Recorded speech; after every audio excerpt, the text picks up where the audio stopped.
Welcome back, everybody. Today we are going to be taking a look at an Eeveelutions deck from the 2008 format. I'm going to say people just absolutely love the Eeveelutions concept. After all, it's incredibly cool. You have one basic Pokemon that can evolve into a ton of different things. The TCG has done an outstanding job of almost always making the Eeveelutions playable, with a few exceptions. And on top of that, it's a really cool toolbox type of deck. Now, I'm going to say in testing, this deck has been performing okay. I would say, in my opinion, it's been performing at a tier 2 level, and I'm going to say that's for a couple of different reasons. One, TCG1 is still full of a lot of bugs. There's a really weird bug where Espeon is not giving Leafeon the extra Leafeon level X, the extra 20 HP. In some of my testing games, that has come up huge. I've lost, I would say, at least a couple of games that I think I had a decent chance at winning if it wasn't for that bug. And also, due to some of the bugs on TCG1, the format is different. I think a lot of decks, with the Telepass bug, not a whole lot of people are playing Gardevoir. Since not very many people are playing Gardevoir, there really isn't a lot of incentive to make sure your deck can handle Gardevoir. So in a sense, I'd say the format's actually too wide open. And I know that's a really odd thing to complain about, but essentially with such a wide open format, you're running into a lot of situations that you might not normally find yourself in a more standard 2008 meta. And lastly, it could very easily be due to my deck building. Eeveelutions is an incredibly fun deck to play from the standpoint that I think there's so many different things that you can do with the list for it. You can literally tech the deck to beat about any matchup. The issue comes in is when you're trying to get the deck to beat a ton of different matchups, you just can't tech for everything. So you either ignore half of the format, or you take half measures and try to hit everything, which sometimes works, sometimes doesn't. But once again, 2008 is usually known for being a very narrow format. And right now it's very wide open, which is usually a good thing, but it's creates some challenges with deck building. So let's go ahead and jump into the deck. We're going to talk about some different cards here. But one of the things I love the most about this deck is how widely you can tech it and how you can basically build it to beat any matchup. And I'm going to say I'm still working pretty heavily with this deck. I might come back in a month or so and give a lot more updated list on it. But I'm feeling good about this list, and I wanted to put it out and I wanted to discuss it. So starting off here, we play 4 copies of Eevee. Eevee is awesome. The call for family on a basic to basically fill your bench with Eevees that are in turn then going to be able to evolve into different evolutions of Eevee. I'm going to say generally Leafeon is going to be the main attacker in the deck. But we have a whole bunch of supporting Pokemon, and then freeing up those getting those extra Eevees in play to get that turn 2 Espeon, or in certain matchups Jolteon or Vaporeon, can be incredibly strong. The 60 HP is also nothing to scoff at. It's usually going to be able to take a hit. I also want to say at the start of the video here that this is one of those decks. This is one of the few decks I've ever built and ever played that I feel severely punished by the 4 copies rule. And essentially, this is one of those decks you'd love to play 5 Eevees in, or you'd love to play 6 Eevees in, because essentially you want to play a wider range of some of these evolutions, but you essentially find yourself playing 4 Eevees, and then right now we're playing 7 cards that evolve from Eevee. So obviously we're wasting, there's going to be some dead space somewhere in the deck, which is relatively annoying.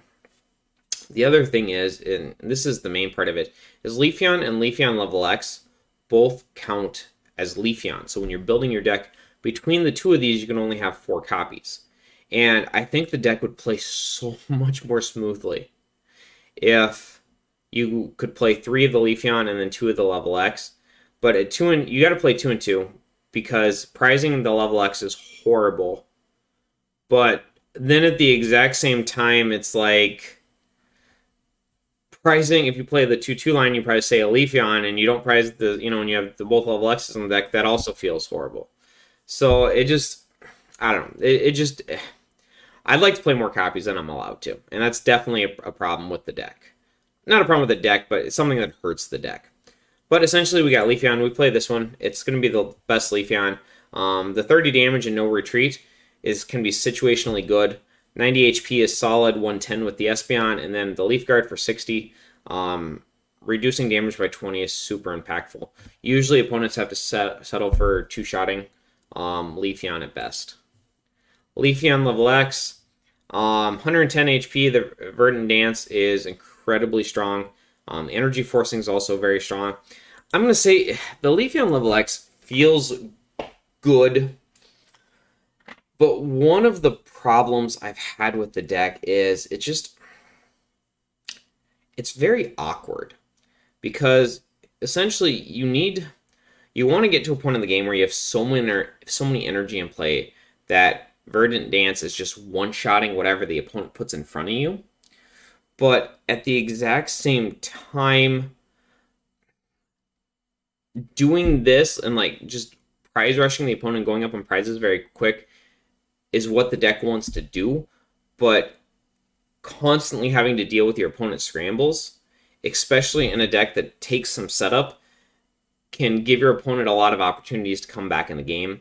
But on the opposite side of that, the deck doesn't really play from behind very well, because even though you play Scramble Energy, you basically have to keep all these energy in play, and then if you're basically playing from behind, it's very hard to get enough energy into play where Verdant Dance is a major threat for your opponent. So it just kind of feels bad, regardless if you're ahead or behind on prizes.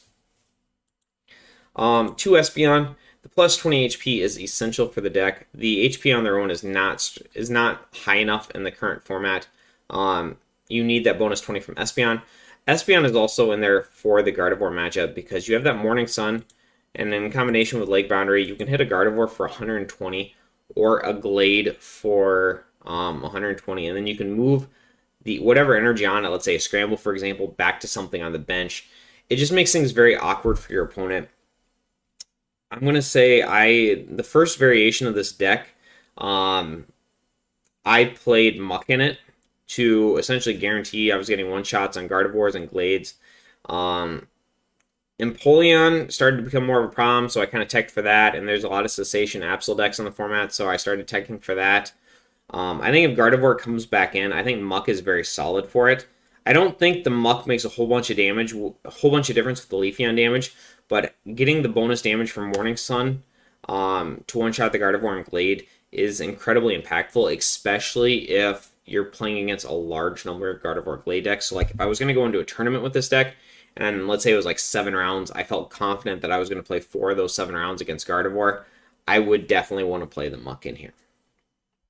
2 Jolteon. This is mainly for the Empoleon matchup. Essentially, you can discard a double Rainbow Energy or Scramble, hit them for 80, double that to 160, thanks to Lake Boundary. And you can score a one-hit knockout on this.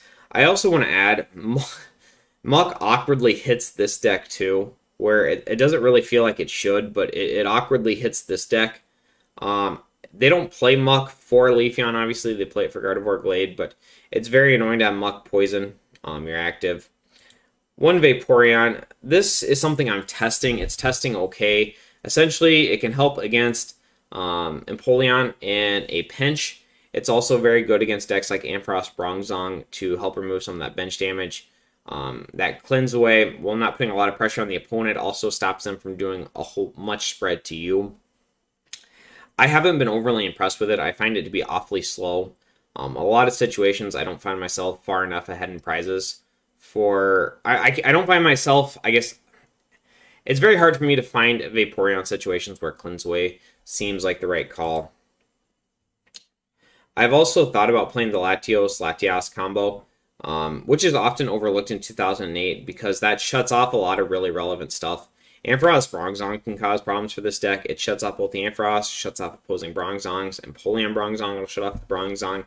It also shut off Muck. There's a lot of uses to it, but I'm not entirely sure. I'm not entirely sold on the concept of it either. 2 Baltoy, 2 Claydol.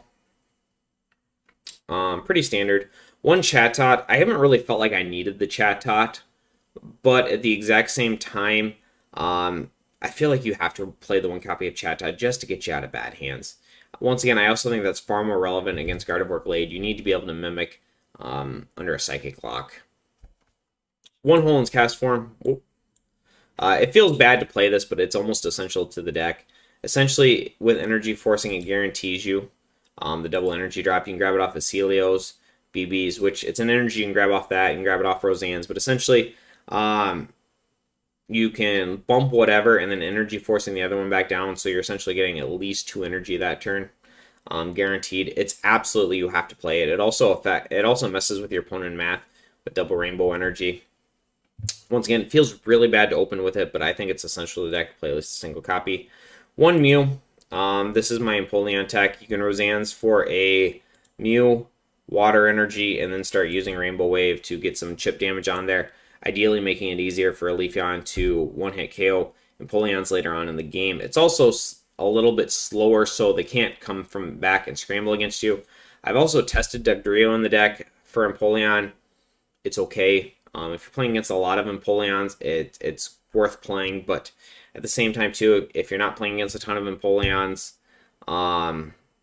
it doesn't do enough to justify it. Mew at least has some uses in other matchups thanks to Mimikry. 1 Pachirisu. Once again, just due to the popularity of Cessation Crystal in the format. Not only does this up my basics, so I have a smaller chance starting with the Holen's Cast Form, the deck can pretty easily afford, in some of those slower Cessation Crystal matchups, it can pretty easily afford to retreat back to a Pachirisu and use Smash Short. Get rid of that Cessation Crystal. I've actually been liking this. The single copy, it's easy to get off Roseanne, Celios, BBs, and the 1 additional good starter. I've liked this in the deck so far. Supporters, we go with the 4 Celios Network, 4 Roseannes, 3 Steven's Advice, 2 Copycat, 1 BBs. This has been playing pretty well for me. I think there's a lot to mess around with in here.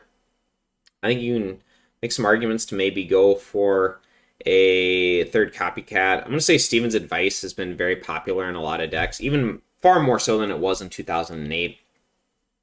And when your opponent Steven's up to like a 10 or 11 card hand, having that Copycat feels really good. 2 Night Mean, it's essential to get the Leafeon line back in. And our basic energy. 2 Warp Point. I haven't been super impressed with them. They're pseudo Cessation Crystal counters like we've talked about in the past. Also great for picking up cheap prizes. Other than that, though, they play okay. 2 Lake Boundary. We try to take advantage of weakness as much as possible. Magmortar was a lot more popular in 2008 than I find it to be currently. But we do have that for the Vaporeon, Jolteon for the Empoleon, Espeon for the Gardevoir Glade. And we got some Grass Week stuff, maybe the occasional Claydol and stuff. So, yeah, we get a little bit of mileage out of Lake Boundary. 2 Windstorms. We want to keep our powers active. This helps with that along with Pachirisu. 1 Premier Ball. I've been loving the Premier Ball in the deck. I think it makes it a lot easier to make sure we're getting that Leafeon level X out. Energy lineup, I'm going with 4 Call. Essential to getting those good starts. 4 Double Rainbow Energy. 4 Scramble Energy. When we get the Leafeon train rolling, we've got to make sure that we are just maximizing the amount of energy we can play at a single time, especially if we're falling behind. 2 Grass, 2 Water. I know this seems very thin, but I really felt strongly about playing 4, 4, and 4. This is what I'm testing right now. But I'm continuing to work with this deck, and I'm working with a couple different variations of it. This is my current list that I'm testing. But I'm also working on a second variation of the deck, and I'm also working on attacking this a little bit more. I think as the format stabilizes a little bit more, and I can really see what the meta is, I'll be able to hone this list a little bit better. But so far, I'm really liking the deck. If you wanted to give Eeveelutions a try, I definitely recommend starting with this and then kind of teching it for the meta you expect. But other than that, I hope to catch you in the next video.